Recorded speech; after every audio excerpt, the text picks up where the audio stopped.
கர்த்தாவே, எங்களுக்கு சமாதானத்தை கட்டளையிடுவீர். எங்கள் கிரியைகளை எல்லாம் எங்களுக்காக நடத்தி வருகிறவர் நீரே.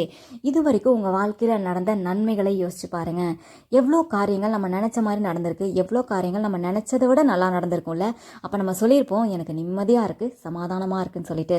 அந்த எல்லா நன்மைகளையும் நமக்கு செய்தவர் கர்த்தர். அது நம்ம பலன் இல்லை, கர்த்தர். அவர் நமக்காக காரியங்களை நடத்தி கொடுத்தார். அந்த சமாதானத்தை கொடுத்தது கர்த்தர் தான். இது ஒருவேளை இது வரைக்கும் உங்களுக்கு சமாதானம் இருந்திருக்கலாம். ஆனால் ஒருவேளை நடுவில் ஒரு கொஞ்சம் வருஷங்கள், ஒரு 10 வருஷம், 15 வருஷம், 20 வருஷம் சொல்லிட்டு ஒரு சிலருக்கு கொஞ்சம் நிறையாவே போயிருக்கும்.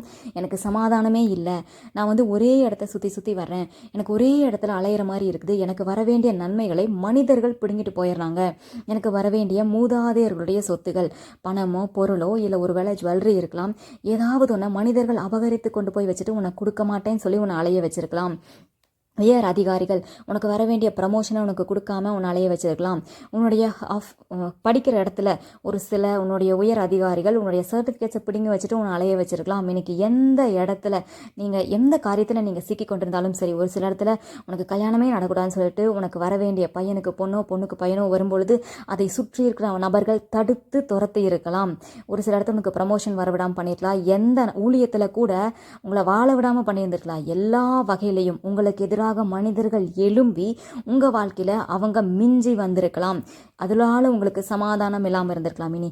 ஆனா இத்தனை வருஷ போராட்டத்திலையும் நீங்க ஆண்டவரை விடாம பற்றி கொண்டீங்கள, கர்த்தர் அதை பார்க்கிறார். அவர் சொல்றாரு, என் பிள்ளை எனக்காக நிற்கிறான், நான் வைராக்கியத்தோடு இந்த பிள்ளைக்கு ஏதாவது செய்யணும்னு கர்த்தர் நினைக்கிறார்.